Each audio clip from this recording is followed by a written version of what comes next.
ربی زدنی علما۔ بسم اللہ الرحمن الرحیم۔ آج کا ٹاپک جو ہے بڑا ہی ڈفرینٹ ہے اور بہت خوبصورت اور بہت ہی اس سے آپ لرن کریں گے۔ تو اسٹارٹ کرتی ہوں میں۔ بسم اللہ الرحمن الرحیم۔ اللہ تعالیٰ نے ہمیں زندگی عطا کی اور اسی زندگی کے اللہ تعالیٰ نے ہمیں نظام بھی بتایا۔ تو ہم دیکھتے ہیں کہ ہماری زندگی میں معاشرتی نظام ہے، آئلی نظام ہے، سیاسی نظام ہے، اسی طرح سے معاشی نظام بھی اللہ تعالیٰ نے ہمیں عطا کیا ہے، ٹھیک ہے۔ اور اللہ نے جو ہمیں معاشی نظام عطا کیا ہے وہ طیب ہے، وہ پاک ہے، ٹھیک ہے، اور وہ وحی کے ذریعے سے ہمیں بتایا گیا، ٹھیک ہے۔ کیونکہ معیشت دیکھیں ایسا مسئلہ ہے جس پہ اکثر و بیشتر لوگ جو ہے نا ایک غلط فہمی کا بھی شکار رہتے ہیں اور الجھن کا شکار رہتے ہیں کہ معیشت کے بہت سارے کانسیپٹس جو ہیں وہ لوگوں کو کلیئر نہیں ہوتے۔ رسک کے کانسیپٹ مثلا کہ کسی کو زیادہ دیا گیا، کسی کو مگر تھوڑا سا ٹائم ہوگا اینڈ میں آپ کو یہ بھی چیزیں بتا دوں گی۔ فی الحال ہم جو آج کا ہمارا ٹاپک ہے وہ ہم نظام کے اوپر ڈسکس کریں گے، اور بڑا ہی میں نے کوشش کی ہے کہ آسان الفاظ میں آپ کو اسلام کا معاشی نظام بھی ایکسپلین کروں اور پھر ایک تقابلی جو ہے نا آپ کو ایک ورژن بھی دے دوں کہ ہمارے ابھی جو نظام رائج ہے وہ کیا ہے، ٹھیک ہے۔ تو اس لیے آپ اس کو بڑا آسان سے انداز میں انشاءاللہ آپ سمجھیں گے۔ اچھا، دنیا کی طرف جب ہم نظر دوڑاتے ہیں، دنیا کے نظام کی طرف ہم دیکھتے ہیں تو دنیا کے مختلف ادوار میں ہمیں جو نظام دنیا نے عطا کیے ہیں وہ ہے سوشلزم، مثلا نیشنلزم، کمیونزم، اور جو ابھی رائج ہے وہ کیپٹلزم ہے، ٹھیک ہے۔ جو ابھی وینٹیلیٹر پہ ہے وہ بھی ختم ہو گیا، اور آپ دیکھیں کہ آہستہ آہستہ یہ سارے نظام جو ہے اپنی موت خود مرتے چلے گئے۔ کوئی بھی نظام جو ہے وہ کامیاب نہیں ہو سکا، ٹھیک ہے۔ مثلا اگر کمیونزم کا ہی دیکھ لیں تو اس میں یہ ہے کہ بیسک نیڈس جو ہے وہ حکومت پوری کر دے گی انسان کی، اور جو ہے جو ایسٹس ہیں وہ حکومت کے پاس ہی رہیں گے۔ اس طرح نیشنلزم کا بھی یہی کہ سارے ایسٹس جو ہے وہ جسے کہتے ہیں قومیائے گئے، تو سارے ایسٹس جو ہے وہ انسان کے جو ہے وہ یعنی انسان، اب یہ بھی تو انسان کے ساتھ جو ہے ناانصافی ہے نا کہ محنت وہ کرے اور سارا کا سارا جو بینیفٹ ہے وہ اس دور کی حکومت یا اس دور کا جو حکمران ہے وہ لے جائے، ٹھیک ہے۔ تو یہ بھی فیل ہو گیا۔ تو ہم دیکھتے ہیں کہ ایک زمانہ تھا کہ چین میں کمیونزم رائج تھا، نیشنلزم ایک عرصے تک ہے نا پاکستان میں بھی کچھ ٹائم کے لیے رائج ہوا تھا، مگر وہ سارے نظام جو ہے آہستہ آہستہ سارے فیل ہوتے چلے گئے، ٹھیک ہے۔ تو اور ابھی جو ہے کیپٹلزم، ابھی آپ پوچھ سکتے ہیں نا کہ کون سا نظام ابھی پوری دنیا میں جو رائج ہے وہ کون سا نظام ہے، وہ ہے کیپٹلزم، ٹھیک ہے۔ اور کیپٹلزم جو ہے اس کی ابھی میں آگے بتاؤں گی، تھوڑا سا ذرا پہلے یہ سمجھ لیں کہ جو اللہ تعالیٰ نے جو ہمیں نظام دیا ہے وہ ہے جو اسلام کا معاشی نظام ہے، یہ اسلام کا جو اکنامک سسٹم ہے وہ جو ہے وہ بہت پاک ہے، اور اس میں جو ہے انسانوں کی فلاح اور بہبود کو مد نظر رکھا گیا، انسان کا فائدہ دیکھا گیا، دنیاوی بھی اور آخرت کا بھی۔ اور دنیا کا کوئی نظام جو ہے آپ کو اس حد تک گہرائی کے ساتھ آپ کو بینیفٹ نہیں دیتا جو کہ آپ کا اسلامک جو ہے اکنامک سسٹم جو ہے آپ کو دیتا ہے۔ اچھا، بنیادی طور پر اسلام کے جو نظام ہے نا معاشی نظام، اس کی دو حیثیتیں یا دو جس کو ہم کہہ دیں کہ چیزیں ہیں جو اس میں، ایک تو یہ کہ اس کا یہ روحانی نظام بھی ہے، یعنی کہ رزق ہے، رزق کی برکت نظر نہ آنے والی چیز، رزق ہے آپ کو دیا جا رہا ہے۔ ہم تو رزق صرف شاید مال کو سمجھتے ہیں، رزق کا کانسیپٹ بہت بڑا ہے۔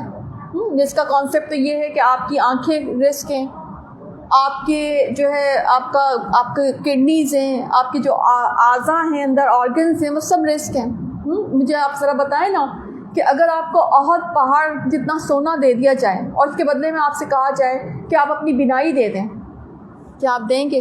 نہیں دیں گے۔ شاہلان پہاڑ جتنا آپ کو سونا دے دیا جائے، چاندی دے دی جائے، اور آپ سے کہا جائے کہ آپ جو ہے نا زبان آپ کی لے لی جائے یا آپ کو گونگا کر دیا جائے، آپ سے برداشت ہوگا؟ آپ کو یاقوت دے دیے جائیں، آپ کو ہیرے جواہرات دے دیے جائیں، اور آپ سے کہا جائے کہ آپ جو ہے اپنی کڈنی دے دیں یا آپ اپنے اور کوئی آرگنز ہیں وہ دے دیں آپ، یا اپنی ایک ٹانگ سے آپ محروم ہو جائیں لیکن آپ کو گولڈ مل جائے گا، ہاں تو آپ پسند کریں گے یہ لینا؟ نہیں پسند کریں گے نا.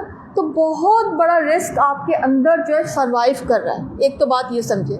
پھر اسی طرح سے آپ کی صلاحیتیں رسک ہیں، آپ کی اولاد رسک ہے، آپ کو جو اللہ تعالیٰ نے بے شمار نعمتیں عطا کی ہیں وہ رسک ہے. اور سب سے بڑی چیز یہ ہے کہ اللہ جس کے ساتھ بھلائی کا ارادہ کرتا ہے اسے دین کی سمجھ عطا کرتا ہے. یعنی سب سے بڑا جو رزق اللہ کی طرف سے پہلا رزق انسان کو جو دیا گیا ہے وہ تو علم دیا گیا تھا. نہ کوئی کھانا دیا تھا، نہ کوئی پینا دیا تھا. حضرت آدم علیہ السلام کو اللہ تعالیٰ نے تو رزق کی شکل کیا دی تھی؟ اللہ تعالیٰ نے حضرت آدم علیہ السلام کو علم دیا تھا نا. تو یہ ایک بہت بڑا رزق ہے جس سے ہم اکثر و بیشتر غافل ہوتے ہیں. چلے ہم واپس اس طرف آتے ہیں کہ کیونکہ اس سے پہلے کہ ہم اسلامی نظام کو سمجھیں تو اس سے پہلے دنیا کے معاشی نظام کو سمجھنا بڑا ضروری ہے. جبھی تو آپ کو سمجھ میں آئے گا کہ اس میں اور اس میں فرق کیا ہے اور یہ چیز کیا ہے. دیکھیے دنیا کا جو ابھی نظام ہے نا اس کی بنیاد، جیسے میں نے آپ کو پہلے بتایا کہ اس کی بنیاد جو ہے وہ کیپٹلزم ہے. ٹھیک ہے، سرمایہ دارانہ نظام جس کو ہم اردو میں یوں کہتے ہیں. ٹھیک ہے، کیپٹل اسی کو کہتے ہیں نا. اچھا، اس کی جو بیک بون ہے نا وہ بینکنگ سسٹم ہے. صحیح، بینکنگ سسٹم ہے. یعنی اس کا جو آپریٹنگ یعنی کیپٹلزم کا جو آپریٹنگ سسٹم ہم کہیں گے نا تو وہ بینکنگ ہے. ٹھیک ہے. اچھا، اب کیپٹلزم ہے کیا؟ سب سے پہلے سوال ہے، جیسے میں نے آپ کو تھوڑا سا کمیونزم کا بتا دیا، نیشنلزم کا بتا دیا. ٹھیک ہے، کیپٹلزم جو ہے نا یہ ایک ایسا چیز ہے جس میں یہ ایسا نظام ہے کہ جس میں اس جذبے کو بھرپور طریقے سے ابھارا جاتا ہے کہ جس میں انسان کی موٹیویشن جو ہے وہ صرف مٹیریلزم، یعنی اس نے مطلب اس کو سمجھے کہ وہ اس کو ہر چیز مادیت کے اوپر جو ہے نا اس کو یعنی کیپٹلزم یہ چاہتا ہے کہ انسان نہ رہے بلکہ ایک پیسہ کمانے کی مشین بن جائے. This what is it is want نا. ٹھیک ہے. اچھا، اب اس کا یہ کہنا ہے کہ مادی جتنے بھی وسائل ہیں نا ان کے حصول کے لیے انسان جو ہے کوشش کرے، اور یہی چیز انسان کو ٹریگر کرنی چاہیے کہ جہاں وہ دیکھے مادی وسائل اس کو مل رہے ہیں بس وہ فوراً کود جائے اس میں اور اس نے وہ حاصل کرنا ہی کرنا ہے. ٹھیک ہے، یہ کیپٹلزم کہتا ہے. اچھا، اس کے اب چلیں اس حد تک تو ایک لیول کسی ہم کہہ دیں، لیکن مسئلہ یہ ہے کہ اس کے حصول میں جو ہے نا ایتھکس، شرافت، خلوص، اس کا وہ جنازہ نکال دیتا ہے.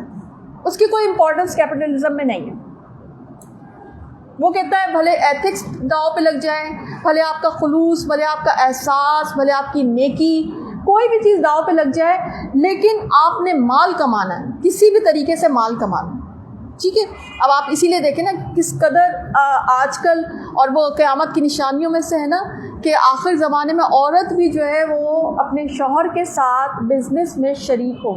آج آپ دیکھ لیں گھر گھر میں یہ فتنہ آ چکا ہے کیپٹلزم کا.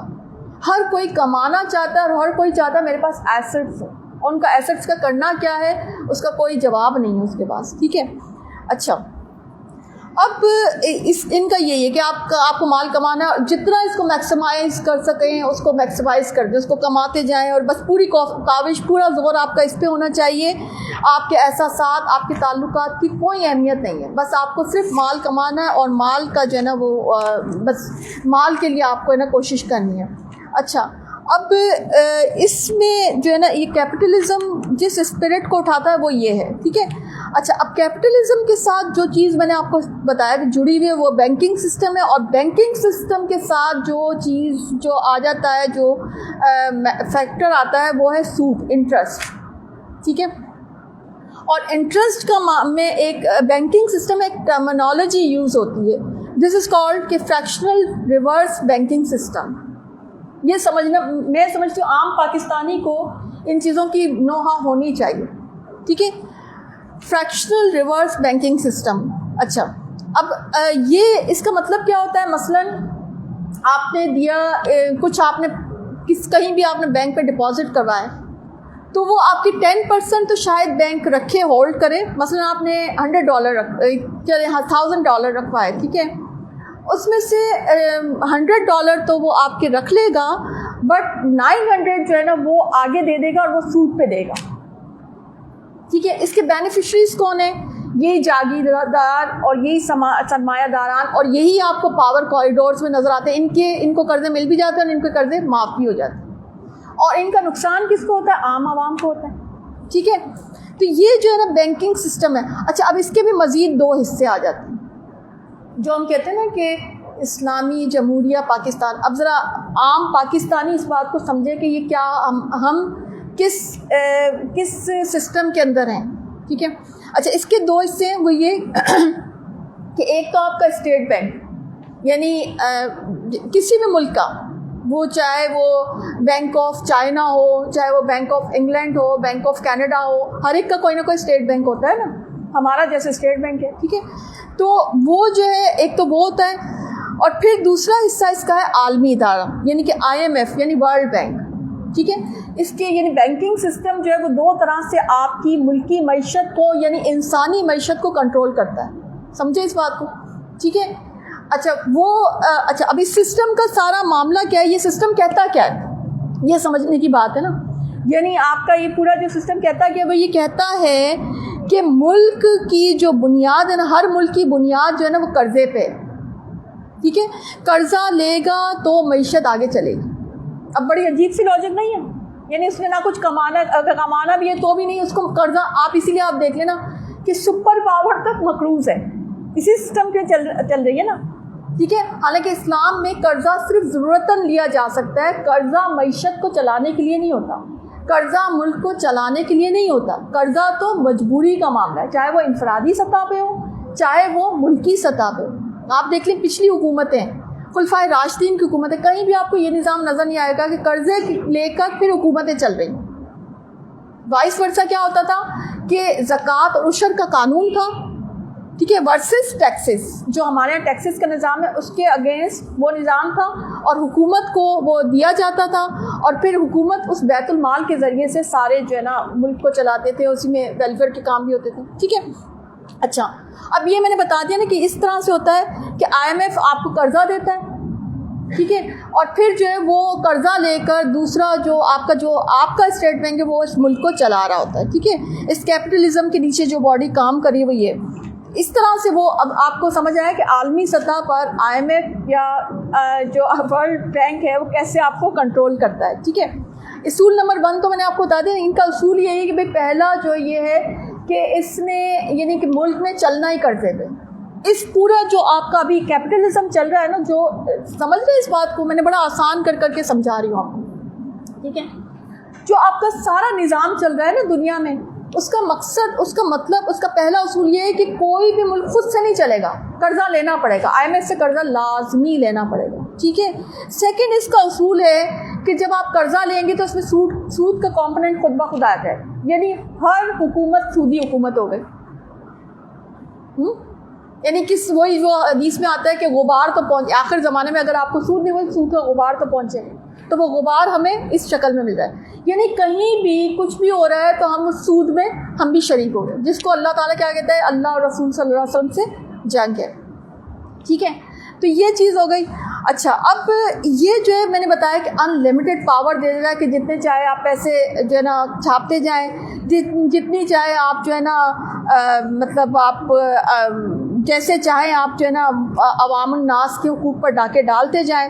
اور یہ جو طبقاتی فرق کا جو گفٹ ہے یہ بھی اسی نظام کا ہے کہ جو سرمایہ دار، جو پیسے والا، وہ پیسے والا ہی ہوتا چلا جا رہا ہے، اور جو غریب ہے وہ پستا چلا جا رہا ہے. یہ سارا اس سسٹم کا ہے. ٹھیک ہے. انفلیشن، ٹیکسیشن، یہ سب اسی سے سب ہے. اور عام پاکستانی کو اس کی زیادہ سمجھ بھی. آپ کو پتہ ہے کہ جو ویلفیئر کنٹریز ہیں، مثلا UK ہو گیا، مثلا کینیڈا ہو گیا، ایون امریکہ ہو گیا، وہاں پر ٹیکسیشن کم ہے، انفلیشن بھی کم ہے. وہ جو ہے نا اپنے ملک، اپنے عوام کی فلاح و بہبود کو دیکھتے ہیں. لیکن واحد جو ڈیولپنگ کنٹریز جو ہوتے ہیں نا، وہاں پر یہ چیزیں نہیں، بلکہ ان پہ ٹیکس کا زور ڈالا. کیونکہ دیکھیں اب آپ کو سمجھ میں آئے کہ IMF کیسے کنٹرول کرتا ہے. وہ دیتا جاتا ہے، قرض دیتا جاتا ہے، پھر وہ اپنی اس حد تک، اس کا مقصد یہ ہوتا ہے کہ اس حد تک ان کو قرض دے دو کہ اب وہ واپس ہی نہ کر سکیں. اب جب وہ واپس نہیں کر سکیں گے تو پھر یہ ہے کہ وہ ان سے اپنی مرضی کی شرائط بنوائیں، اور وہ مرضی کی شرائط یہ ہے کہ عوام الناس پہ جو ہے ٹیکسیشن کا بوجھ آتا چلا جائے گا اور عوام الناس جو ہے وہ ترقی نہیں کر سکیں گے. ٹھیک ہے نا. تو یہ ہے سارا جو ہے نا معاملہ. اب آ جاتے ہیں اسلام کے معاشی نظام کی طرف. اس میں اوور آل وسعت بہت زیادہ ہے، بہت زیادہ وسعت ہے. اس کے 2 لیول ہیں، ایک تو اسٹیٹ لیول ہے اور ایک انڈیویجول لیول ہے. ٹھیک ہے، جیسے میں نے اس میں بتایا تھا. تو اس میں اچھا اب اس میں مزید جو ہے نا 2 لیول آ جاتے ہیں. وہ 2 لیول کیا ہے؟ ایک احساسی لیول ہے اور ایک فزیکل لیول ہے. یعنی اس کو میں کہوں گی کہ ہائبرڈ نظام ہے. یعنی نہ یہ کیپٹلزم کے اوپر ہے نہ یہ نیشنلزم کے اوپر ہے. ٹھیک ہے. ہائبرڈ کیا ہوتا ہے کہ وہ کبھی اس طرف چلے کبھی، یعنی دونوں چیزوں کو لے کے چلے گا. یعنی آپ دیکھیں نا کہ اس میں فلاح و بہبود کا عنصر بھی ہے. مطلب اسلام جو ہے اس بات کو منع نہیں کرتا کہ آپ پیسہ کمائیں یا بہت زیادہ بھی پیسہ کمائیں. آپ کو پتہ ہے کہ ایسے اور عشرہ مبشرہ میں سے ایسے صحابہ کرام تھے جو بہت بہت بہت جو ہے جسے کہتے ہیں کہ کیپٹلسٹ تھے. ٹھیک ہے، یعنی ان کے پاس بہت پیسہ تھا. جیسے آپ کو حضرت عثمان بن عفان رضی اللہ تعالیٰ عنہ کا پتہ، حضرت عبد الرحمن بن عوف کا پتہ ہے، حضرت طلحہ بن عبید رضی اللہ تعالیٰ عنہ، حضرت زبیر بن عوام رضی اللہ تعالیٰ عنہ، حضرت سعد بن ابی وقاص رضی اللہ تعالیٰ عنہ. وہ تو یہاں تک پوچھتے ہیں ایک دفعہ وہ بیمار ہوئے، سخت بیمار ہوئے، تو نبی کریم صلی اللہ علیہ وسلم عیادت کے لیے گئے. تو انہوں نے کہا میرے پاس بہت پیسہ ہے، تو یا رسول اللہ صلی اللہ علیہ وسلم میں سارا کا سارا جو ہے صدقہ کر دوں. تو نبی کریم صلی اللہ علیہ وسلم نے کہا کہ نہیں، آدھا کرو. آدھا نہیں، مطلب کہا کہ نہیں، صرف نو کا. تو انہوں نے کہا کہ اچھا پھر میں آدھا کر دوں، اس پہ بھی نو کا. پھر انہوں نے کہا کہ اچھا 1/3 کر دوں. تو اس پر نبی کریم صلی اللہ علیہ وسلم نے کہا ہاں ٹھیک ہے 1/3 کر دو، کیونکہ یہ اس سے بہتر ہے کہ آپ کے جو ہے گھر والے جو ہے بعد میں فقیر ہو جائیں. ٹھیک ہے. اور ان کی جب میں نے وہی اسٹڈی کی، ظاہر ٹائم اتنا نہیں ہے کہ میں ان کی پوری ڈیٹیل بتا سکوں، مگر یہ اتنا ترکہ چھوڑ کے اتنا یہ جو ہے صدقہ خیرات کیا کرتے ہیں. کیونکہ اللہ تعالیٰ خود کہتا ہے کہ صدقے سے آپ کے مال میں برکت آتی ہے، صدقے سے اللہ تعالیٰ بڑھاتا ہے، تجارت سے اللہ تعالیٰ آپ کے مال کو بڑھاتا ہے، اور سود سے آپ کے مال کو کم کرتا ہے. ٹھیک ہے نا. صحیح. اچھا اب اسٹیٹ لیول پہ معاشی نظام یہ کیسا ہوگا؟ اب ذرا سمجھ لیں کہ کیسا ہونا چاہیے. اسٹیٹ لیول پہ یہ کہ انٹرسٹ فری ہونا چاہیے، ربا فری ہو. اسلام یہ کہتا ہے کہ آپ کا ملک کا جو معاشی نظام ہے وہ ربا فری ہر صورت میں ہونا چاہیے، سود نہیں ہونا چاہیے. ٹھیک ہے. پھر اس کا یہ بھی تقاضا ہے ظاہر ہے کہ ملک جو ہے قرضہ فری بھی ہو جائے. ٹھیک ہے. اچھا پھر اس کا دوسرا ایسپیکٹ یہ ہوگا کہ اس میں سوشل ویلفیئر کا عنصر شامل ہو. یعنی کہ روٹی، کپڑا، مکان، ایون ایجوکیشن، ایوری تھنگ جو ہے وہ حکومت جو ہے وہ اپنی ذمہ داری لے کہ وہ عوام الناس کی پوری کریں. ٹھیک ہے. اور پھر اس میں احساس کا جذبہ بھی آپ اگر دیکھیں خلفائے راشدین کی حکومتیں کہ حضرت عمر فاروق رضی اللہ تعالیٰ عنہ کیا فرمایا کرتے تھے کہ فرات کے کنارے بھی اگر کوئی جو ہے کتے کا بچہ بھی، بکری کا بچہ شاید آتا تھا، کہ وہ اگر وفات پا جائے، ہاں کتا تھا، کہ کتا بھی اگر بھوکا رہ جائے اور وہ بھوک سے مر جائے تو میں سمجھتا ہوں کہ یہ بھی جو ہے میری ذمہ داری ہے. اب یہ قانون نہیں ہے، یہ احساس ہے. تو میں کیونکہ اسٹیٹ کی سطح بتا رہی ہوں، تو اسلام جو اسٹیٹ کی سطح پر بھی جو حکمران ہیں، جو آپ کا رولنگ طبقہ ہے، اسے احساس سے عاری نہیں کرتا. یعنی آپ نے احساس کے ساتھ، آپ دیکھیں خلفائے راشدین تو ایسے تھے کہ اپنے رعایا کی مدد کیا کرتے تھے، خود جا کے ان کا سامان، ان کا راشن ڈال کے آیا کرتے تھے، ان کی خیر خبر کے لیے بھیس بدل کے نکلا کرتے تھے. ہمیں تو ایسا نظر آتا ہے. ٹھیک ہے. اچھا پھر اس میں تیسرا فیکٹر کیا ہونا چاہیے کہ اس میں سوشل جسٹس سسٹم ہونا چاہیے. یعنی کہ اس میں جو بھی، یعنی ایسا ماحول پرووائڈ کرے گا حکمران طبقہ کہ جو بھی ارن کرنا چاہے، بزنس کرنا چاہے تو اس کو آسانی ہوگی. ٹھیک ہے. یعنی کوئی بھی اس کو پریشانی نہیں ہونی چاہیے. اور سوشل جسٹس سب کے لیے عام جو ہے نا، مطلب عدل جو ہے وہ ہونا چاہیے. ٹھیک ہے. اب آپ دیکھیں کہ ڈیولپنگ کنٹریز میں یہ چیز نہیں ہے، مگر ڈیولپ کنٹریز میں آپ کو یہ چیزیں نظر آئیں گی کہ وہاں پہ کوئی بھی کاروبار کرے، وہاں نہ دو نمبری ہے، نہ کوئی رشوت بازاری ہے، کچھ بھی نہیں ہے. جو کرنا چاہے وہ کر سکتا ہے. ٹھیک ہے نا. صحیح. اچھا پھر یہ کہ یہ نظام، اس کا اگلا فیکٹر یہ ہے کہ عوام کو سیکیورٹی فراہم کرنا ہے. کیونکہ پیسے کے ساتھ انسیکیورٹی آ جاتی ہے، ٹھیک ہے نا. یہ نہیں کہ عوام کہیں باہر نکل رہی ہے پیسے لے کے اور ایسے کمانے. آپ کو ایسے بہت سے ملک آپ کو ایسے نظر آئیں گے کہ جہاں پر منی لے کے اگر آپ ایون آپ یہاں پہ جو سو کالڈ آپ کے ویسٹرن کنٹریز ہیں وہاں پر بھی ایسے آپ سے رابری نہیں ہو سکتی جیسے ہمارے ادھر ہو جاتی ڈیولپنگ کنٹریز میں، ٹھیک ہے. اچھا، پھر اس نظام کا ایک حصہ یہ بھی ہے کہ جو زکوٰۃ اور جو عشر لیا جائے گا وہ ایک تو یہ کہ مالک بنایا جائے گا حکومت کو، اور اس کا یہ ورسز ہوگا ٹیکسیشن کے، یعنی کہ اس کے علاوہ کوئی ٹیکس جو ہے حکومت نہیں لگائے گی. بس زکوٰۃ، عشر، یا جو بھی اللہ تعالیٰ نے جو سسٹم بنائے ہیں نا ٹیکس کے، سمجھیں جو بھی صدقہ لینے کی، یہ تو قانون ہے نا اللہ تعالیٰ نے بتایا، تو وہ بس حکومت لے سکتی ہے، اس کے علاوہ کوئی ٹیکس نہیں لگائیں گے. آپ اسی لیے یاد رکھیں کہ اسلامی حکومتوں میں جو ٹیکس لگایا جاتا تھا وہ غیر مسلموں پہ لگایا جاتا تھا، اہل کتابوں پہ لگایا جاتا تھا. مسلمانوں پہ کوئی ٹیکس نہیں ہوتا تھا، ٹیکس فری زندگی گزارتے تھے. ان کا اسلام ان کو اتنی عزت دیتا تھا کہ وہ ٹیکس فری لائف گزارا کرتے تھے، ٹھیک ہے. تو یہ جو کیونکہ اللہ تعالیٰ نے ایک قانون بنا دیا کہ 2.5% لے لیں گے اور پھر وہ 10% عشر یا جو بھی، تو آپ وہ لے کے اس کے بعد جو ہے نا کسی مسلمان سے قانوناً کوئی چیز نہیں لی جا سکتی. ہاں، اجر کے دروازے کھلے ہیں، احساس کے دروازے کھلے ہیں، کیونکہ گول آپ کو بہت بڑا دے دیا مسلمان کو. ایک ویسے ہی اللہ تعالیٰ نے بہت بڑا دے دیا کہ جنت کمانا ہے، جنت حاصل کرنا ہے. اب آپ جنت میں درجے اپنے بڑھانے کے لیے جتنا چاہے صدقہ کریں، جتنا چاہے اللہ کو راضی کرنے کے لیے کوئی کام کریں، کیونکہ نفاق فی سبیل اللہ کا جو کانسیپٹ اللہ تعالیٰ دیتا ہے وہ یہ دیتا ہے کہ اللہ تعالیٰ کہتا ہے کہ نفاق فی سبیل اللہ اس لیے کرو تاکہ تم جہنم کی آگ سے آزاد ہو جاؤ. کھجور کا ایک ٹکڑا ہی دے کے چاہے آپ کو آزاد ہو. اور یہ جو ہے اور جنت کے اصول میں تمہیں یہ سپورٹ کرتا ہے نفاق فی سبیل اللہ. یہ جو ہم اللہ کے راستے میں کچھ پیسے خرچ کر دیتے ہیں، رزق خرچ کر دیتے ہیں، اس کا کانسیپٹ اللہ تعالیٰ یہ دیتا ہے، ٹھیک ہے. تو یہ بات آپ کو سمجھ میں آ گئی، صحیح ہے. اچھا، اب اس کے بعد جو ہے نا انڈیویجول رول بھی آ جاتا ہے نا اس میں سسٹم میں. انڈیویجول رول یہ ہے کہ اگر حکومتی سطح پہ اگر سود ہے بھی تو انڈیویجول جو ہے نا وہ سود کو ریجیکٹ کرے گا، ایسے قرضے نہیں لے گا. کہ جہاں پر سود کا معاملہ، یعنی انڈیویجولی تو ہم اوائڈ کر ہی سکتے ہیں نا، بھائی بینک سے قرضے نہ لیں.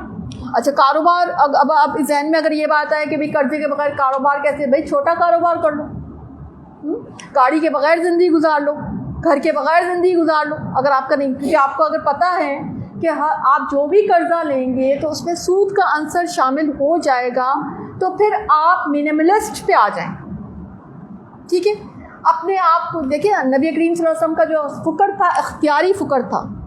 نبی کریم صلی اللہ علیہ وسلم کو وہ واقعہ یاد کریں جب حضرت عمر رضی اللہ تعالیٰ عنہ نبی کریم صلی اللہ علیہ وسلم کے حجرہ مبارک میں داخل ہوئے اور نبی کریم صلی اللہ علیہ وسلم کے جسم مبارک پر جو ہے چٹائی کے نشانات تھے اور ایک طرف تھوڑے سے ستو پڑے ہوئے تھے. تو ان کی آنکھوں سے آنسو جاری ہو گئے کہ کیسر و کثرت جو ہے مزے لوٹ رہے ہیں اور آپ جو ہے آپ کی کیفیت ایسی ہے. تو نبی کریم صلی اللہ علیہ وسلم نے بہت ریلیکس انداز میں سمجھایا کہ ان کے لیے جو ہے دنیا کی چیزیں، یہ نعمتیں آگے کچھ نہیں ہیں، آگے صرف جہنم کی آگے، اور ہمارے لیے آگے جو ہے جنت کی نعمتیں، ٹھیک ہے نا. تو انسان اس کیفیت کو سمجھتے ہوئے، کیونکہ سیرت کی مثالیں آپ کے سامنے موجود ہیں کہ آپ کس طرح سے منیملسٹ ہو کے جو ہے زندگی گزار سکتے ہیں. ٹھیک ہے، نمبر 1 انڈیویجول رول. اب اگر وہ میرا اور آپ کا رول ہے، ٹھیک ہے. اچھا، سیکنڈ یہ ہے، میں نے آپ کو میں نے ویسے ساتھ ہی بتا دیا کہ قرضوں کے بغیر کاروبار آپ کریں گے. اچھا، تھرڈ یہ ہے کہ سٹے بازی، جوا، ایسی کوئی چیز میں آپ انوالو نہیں ہوں گے. اکثر لوگ کہتے ہیں نا وہ اسٹاک ایکسچینج اور یہ بانڈ کہتے ہیں نا جو نکلتے ہیں، اور بھی چیزیں ایسی ہوتی ہوں گی فکس میں، یس، وہ بالکل جو ہے نا حرام ہے یہ سب چیزیں. تو ان کو جو ہے نا اس میں ہم پیسہ نہیں لگا سکتے. اچھا، تھرڈ چیز یہ کہ جب آپ ایک اور چیز جو مسنگ ہوتی ہے، لوگ کریڈٹ پہ سامان لے کے آگے اس کو فروخت کر دیتے ہیں. یہ بھی چیز اسلام سے جائز نہیں ہے. آپ کو پتہ ہے کہ ملکیت میں جب تک، یہ قرآن اور حدیث سے واضح ہے، ایک چیز آپ ملکیت میں لیں گے پھر اس کو آگے ٹرانسفر کریں گے. اور آپ دیکھیں کہ ہم لوگ اسی وجہ سے ہمارے اکثر مارکیٹ ڈوب جاتی ہے، کیونکہ اب کریڈٹ پہ سارا معاملہ چل رہا ہوتا ہے، ملکیت میں تو وہ، اور اسی سے انفلیشن بھی آتی ہے، عوام الناس کو پریشانی ہوتی ہے، وہ چیز مہنگی سے مہنگی ہوئی جاتی ہے، ٹوکن پہ چیزیں چل رہی ہیں، اور وہ جو ہے عوام الناس کو اس کا نقصان ہوتا ہے۔ اچھا، تھرڈ جو بھی پوائنٹ آپ دیکھیں، ذخیرہ اندوزی حدیث میں آتا ہے حرام ہے۔ اب آپ دیکھیں ہمارے معاشرے میں یہ چیز کتنی عام ہے، جو بھی چیز چینی کی اکثر بیشتر ہم سنتے ہیں، چینی ابھی تک میرا خیال ہے، ٹماٹر شاید مہنگے، تو چیزیں جہاں بھی ایسی ہوتی ہیں جس کی شیلف لائف اچھی ہوتی ہے، موسٹ آف پبلک کیا کرتی ہے، یہ انڈیویجول لیول پہ کرتی ہے کہ وہ اس کا ذخیرہ اندوزی کر لیتی ہے، اور ذخیرہ اندوزی بھی ایسی کرتی ہے، مجھے بتایا گیا کہ ٹوکن لے کے وہ چیز وہی موجود ہے، ملکیت میں بھی نہیں آئی، اور اس کے پیسے بڑھے جا رہے ہیں اور وہ ٹوکن کے اوپر کام چل رہا ہے۔ دس از ناٹ حلال منی، ٹھیک ہے۔ اچھا، اسی طرح سے جھوٹی قسم کھانا حرام ہے۔ حدیث میں تو یہاں تک آتا ہے کہ مال سے برکت ختم ہو جاتی ہے۔ اسی طرح سے ایپ چھپا کر جو ہے لین دین کرنا، نبی کریم صلی اللہ علیہ وسلم فرمایا کہ جو کوئی ایپ کو ظاہر کرے اور جو ہے اگر کوئی چیز واپس بھی کرنی ہو تو وہ واپس وصول کر لے، ہمارے ہاں تو یہ رواج ہی نہیں ہے نا، تو اللہ تعالیٰ اس کے کاروبار میں برکت ڈال دیتا ہے۔ اسی لیے ہمارے کاروبار میں برکت نہیں ہے نا، کہ ایک تو ہمارے جھوٹی قسم کھائی جاتی ہے، اور واپسی کا تو تصور اتنا شدید مشکل کر دیا ہے، انفیکٹ ناممکن کر دیا ہے، کہ اگر آپ کوئی چیز لے لیں اور اس کے بعد اگر آپ واپس کرنے جائیں تو واپس لیتے ہی نہیں ہیں۔ شاپ کیپرز کہاں واپس لیتے ہیں؟ جی ہاں بالکل۔ اچھا، اب آپ دیکھیں کہ یہ جو چیزیں جو ہے نا، یہ بالکل جو ہے نا حرام ہے۔ اچھا، اسی طرح سے اچھا وہ یاد ہے وہ گندم والا واقعہ، ایپ چھپانے والا جو ہے، اس سے ذہن میں آتا ہے نا کہ گندم تھی، نبی کریم صلی اللہ علیہ وسلم ایک گندم بیچنے والے کے پاس سے گزرے، اور اس نے وہ جو گیلی گندم ہے وہ اندر رکھی ہوئی تھی اور اوپر سوکھی گندم تھی، ٹھیک ہے۔ تو نبی کریم صلی اللہ علیہ وسلم نے کہا کہ یہ تم اس کو کیوں تاکہ لوگ دیکھتے اس کو اوپر رکھو، تو اس طرح۔ اچھا، اسی طرح سے کسی کی مجبوری خریدنا بھی حرام ہے۔ اگر اس سلسلے میں اگر وہ واقعہ یاد ہو حضرت عمر رضی اللہ تعالیٰ عنہ کا، کہ ان کے سامنے ایک شخص گھوڑا بیچنے کے لیے لے کے آیا تھا، اس نے قیمت کم لگائی، انہوں نے سواری کر کے اس کو جانچ پڑتال کی تو ان کو لگا یہ گھوڑا تو زیادہ قیمت کا ہے، تو انہوں نے کہا کہ نہیں، میں تو اس کے، تم نے اتنی درہم لگائے، میں اس کے زیادہ، تو وہ حیران ہو گیا کہ یعنی زیادہ کون دیتا ہے، تو اس پر حضرت عمر نے کہا کہ تم کیوں، تو اس نے کہا میں کسی مجبوری میں بیچ رہا ہوں، تو کہا کہ مجبوری خریدنے کی اجازت نہیں ہے، مال خریدنے کی اجازت ہے، چیز خریدنے کی اجازت ہے، مجبوری نہیں۔ آپ دیکھیں ہمارے ہاں تو لوگ ایک کی جگہ پہ 10 آ جاتے ہیں کہ یہ کیونکہ مجبوری میں بیچ رہا ہے تو اونے پونے جیسے بھی ہوگا بیچ دے گا، اور ہم جو ہے نا خرید لیں گے، تو یہ حرام مال ہے۔ انہیریٹنس کو رکھ لینا اور حقوق نہ دینا بہنوں کے یا اور بھائیوں کے، جو جس کے بھی حقوق بن رہے ہیں، وہ بھی حرام کے زمرے میں آ جاتا ہے۔ ہمارے یہاں کتنا رائج ہے یہ چیزیں، ٹھیک ہے نا۔ اچھا، اسی طرح سے یہ کہ مال جو بھی ہوگی اس کی زکوٰۃ انڈیویجولی ادا کرنی ہے۔ انڈیویجول کا اگر مال ہے یا انڈیویجول کا جو بھی ہے تو وہ انڈیویجول ادا کرے گا نا، تو زکوٰۃ اس کی ادا کرنی ہے۔ اور احساس یہ کہ ضرورت سے جو بھی زائد ہے، وہ تو پوچھا کرتے تھے نا صحابہ کرام تو، کہ وَيَسْأَلُونَكَ مَاذَا يُنْفِقُونَ قُلِ الْعَفْوَ، ٹھیک ہے، وہ پوچھتے تھے کہ یہ اللہ کے رسول صلی اللہ علیہ وسلم سے پوچھا کرتے تھے، اللہ تعالیٰ نے قرآن میں آیت نازل کر دی کہ وہ پوچھتے ہیں کہ کیا کچھ ہم خرچ کریں، تو کہا کہ جو بھی ضرورت سے زائد۔ اچھا، ہمارے سوال کیا ہے؟ کیا کچھ ہم ارن کریں، کیسے ہم بچائیں، زکوٰۃ کیسے بچا لیں، ہیلے بہانے تلاش کرتے ہیں۔ فرق ہے نا ہماری اور ان کی سوچ میں، اسی لیے ان کے مال میں برکت تھی، ہمارے مال میں برکت نہیں ہے۔ ان کے معاش میں برکت تھی، ہمارے معاش میں برکت نہیں ہے۔ برکت برکات سے ہے، بظاہر نہ سمجھ آنے والی، بظاہر نہ نظر آنے والی، لیکن وہ ہوتی ہے، ٹھیک ہے، صحیح ہے۔ تو یہ چیز جو ہے نا اگر آپ کو سمجھ میں آ جائے تو یہ پوائنٹس ہے کہ جو کہ اس میں اچھا پھر ایک اور پوائنٹ میں آپ کو بتا دوں کہ پیسے کو جمع کر کے تجارت میں لگانا اسلام میں پسندیدہ ہے۔ پیسہ لیکن اللہ کی دی ہوئی ذمہ داری ہے، اللہ کی دی ہوئی امانت ہے۔ پیسہ آپ کے لیے خیر بھی ہو سکتا ہے باعث سے، اور باعث شر بھی ہو سکتا ہے۔ یہ اس کا استعمال جو ہے ڈیپینڈ کرتا ہے کہ آپ اس کو کیسے جو ہے لگاتے ہیں، ٹھیک ہے۔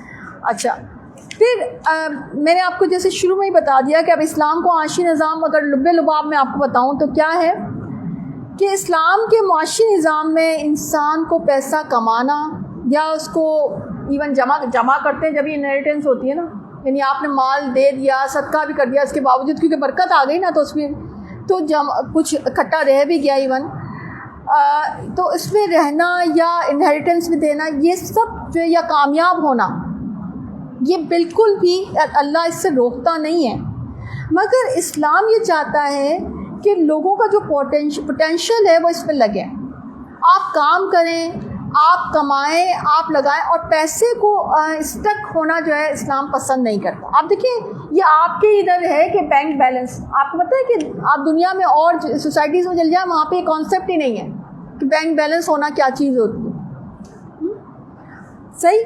اچھا تو اس کا مطلب ہے کہ اسلام اینٹی کمیونزم بھی ہے، اینٹی سوشلزم بھی ہے، اینٹی کیپٹلزم بھی ہے۔ اسلام کا ایک ہائبرڈ سسٹم ہے، اسلام کا اپنا ایک سسٹم ہے، ٹھیک ہے، جس میں احساس بھی ہے، جس میں آپ کیپٹلسٹ بھی ہو سکتے ہیں، لیکن کیپٹلسٹ ہو کے آپ دیکھیں کہ ہماری دنیا میں کیا مثالیں دی جاتی ہیں، وہ جو ہے وہ ایلن مسک بن جاؤ، اسٹیو جابز بن جاؤ، مطلب کہ پیسہ کما لو تم بس کسی بھی طریقے، بل گیٹس بن جاؤ۔ ہماری دنیا میں ہمیں یہ سکھایا جاتا ہے، اسلام ہمیں یہ نہیں سکھاتا۔ اسلام یہ کہتا ہے کہ تم کماؤ بھی، تم لگاؤ بھی، تم صدقہ بھی کرو اور اچھی زندگی گزار کر جنت، اصل میں گول تمہارا کیا ہے کہ جنت کی نعمتیں جو ہیں وہ تمہیں کمانی ہے، ٹھیک ہے نا، صحیح؟ تو ہم نے باقی نظاموں کو تو فیل ہوتے دیکھا ہے، اور عنقریب کیپٹلزم بھی فیل ہو رہا ہے، اور آپ کو پتہ ہے کون فیل کر رہے ہیں، کون ان چیزوں کو ریجیکٹ کر رہے ہیں؟ وہ جنہوں نے اسلام کو نہ تو عملی طور پہ پڑھا ہے نہ اپلائی کیا۔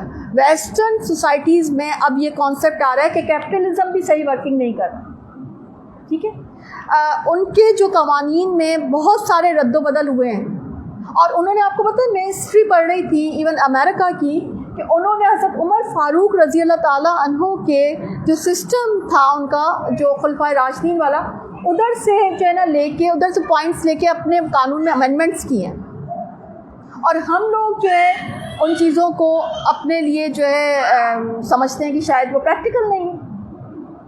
وہ اب یہ دیکھ رہے ہیں کہ کیونکہ ان کے معاشرے میں تباہی آ رہی ہے اس کیپٹلسٹک سوچ کی وجہ سے، تو اب وہ یہ کہہ رہے ہیں کہ یہ بھی صحیح سسٹم نہیں ہے، سسٹم وہی والا صحیح تھا جو کہ اسلام، اگرچہ وہ اسلام کو نہیں مانتے مگر اسلام کے سسٹمز کو ضرور مانتے ہیں، ٹھیک ہے نا۔ تو وہ جو ہے اب ہمیں بھی یہ بات سمجھنا چاہیے کہ اللہ تعالیٰ نے تو یہی کہا ہے کہ وہ کامیاب وہ ہوگا جو میرے نظام پہ چلے گا، کامیاب وہ ہوگا جو میرے راستے کو اپنائے گا، کامیاب تو وہی ہوگا نا جو صحابہ کرام کے راستے کو دیکھ کر ان کے راستے کو پکڑے گا، ٹھیک ہے نا۔ تو انشاءاللہ مطلب اس میں صرف اینڈنگ میں ہی کر دیتی ہوں کہ اسلامی معاشی نظام کی بنیادی طور پہ 3 اصول ہمیں سمجھ میں آئے کہ ایک تو یہ کہ ارتکاز دولت کی نفی ہو، دولت سارے ہاتھوں میں جائے، یعنی چند ہاتھوں میں نہیں ہونی چاہیے۔ نمبر 2، سب سادگی آسٹیریٹی کی طرف آئیں، اسپیشلی ایلیٹ طبقہ آسٹیریٹی کی طرف آئے۔ جب حکمران طبقہ آسٹیریٹی سادگی کی طرف آئے گا تو پھر لوگوں کے اندر سے مقابلے بازی ختم ہوگی۔ تھرڈ یہ کہ زکوٰۃ اور عشر کا قانون نافذ ہو۔ آپ دیکھیں کہ ہمارے حکومتوں پہ ٹرسٹ نہیں ہے نا، کیونکہ ان کے یہاں مطلب اگر بنا بھی لیں تو ٹرسٹ کیسے ڈیولپ ہوگا عوام کا، ٹھیک ہے نا۔ لیکن یہی بات ہے اگر اسلامی حکومت ہوگی تو اس میں یہ سب چیزیں ہو جائیں گی، تو اس سے کیا ہوگا، ٹیکسیشن ختم ہوگی اور جو ہے امیر اور غریب کا فرق بھی ختم ہوگا۔ تو اسلام کو معاشی نظام میں یہ سب چیزیں ہیں کہ اصول دولت، تقسیم دولت، اصول تجارت اور حرمت سود جو ہے وہ بتا دی گئی ہے، اور اس کے معاشی نظام میں دونوں چیزیں آ جاتی ہیں، ایک روحانی سطح اور ایک احساسی سطح، اور ایک یہ کہ فزیکل سطح، ٹھیک ہے۔ تو یہ سمجھ میں انشاءاللہ امید ہے کہ آپ کو آ گیا ہوگا کہ ایک تقابلی میں نے آپ کو جائزے سے آپ کو بتا دیا، اور اب جو ہے پوری دنیا اس بات کو ایڈمٹ کرتی ہے کہ اسلام کے، اور صرف یہی نہیں، جتنے بھی اسلامی نظام ہیں دنیا یہ کہتی ہے کہ یہی نظام بہترین نظام ہے، ٹھیک ہے نا۔ تو ہمیں تو خوش ہونا چاہیے کیونکہ حضرت عمر فاروق رضی اللہ تعالیٰ عنہ کہتے تھے نا کہ عمر کو تو عزت اسلام نے دی ہے، تو ہمیں بھی عزت اسلام نے دی ہے۔ اللہ تعالیٰ نے ہمیں یہ پہلے سے وحی کے ذریعے سے یہ ساری چیزیں ہمیں سمجھا بھی دی تھی، بتا بھی دی تھی، تو صرف اب ضرورت ہے اپلائی کرنے کی. اور آپ یہ پوچھیں کہ بھئی ہم کیسے ملکی سطح پہ اگر آپ نہیں بھی کر سکتے تو کم از کم انڈیویجول سطح پہ تو ہم اپلائی کر ہی سکتے ہیں. تو انشاءاللہ اللہ تعالیٰ کی برکتیں ہماری زندگی میں نافذ ہوگی. اور کبھی بھی آج سے تہیہ کر لے کہ ہم نے حرام زمرے یا حرام چیز کی طرف نہیں جانا، کیونکہ 5 سوالوں کے جو جواب جن کے بغیر انسان کے قدم ہل نہیں سکیں گے اللہ کے آگے سے، ان میں سے 2 سوال تو کسب کے آ جاتے ہیں. 2 عمر کے کہ عمر کہاں لگائی اور جوانی کہاں لگائی، اور 2 مال. ایک یہ کہ مال کہاں سے کمایا، چوتھا یہ کہ مال لگایا کہاں پر. ٹھیک ہے. اور 5واں یہ کہ علم جو حاصل کیا اس پہ عمل کتنا کیا. تو 2 سوال کسب کے ہونے والے ہیں. ٹھیک ہے نا. تو ہمیں اس معاملے میں محتاط رہنا چاہیے. اللہ ہم سب کا حامی و ناصر ہو اور اللہ ہماری جو ہے مدد کرے. اللہ ہم سب کے حلال رزق میں برکتیں نازل فرمائے. آمین.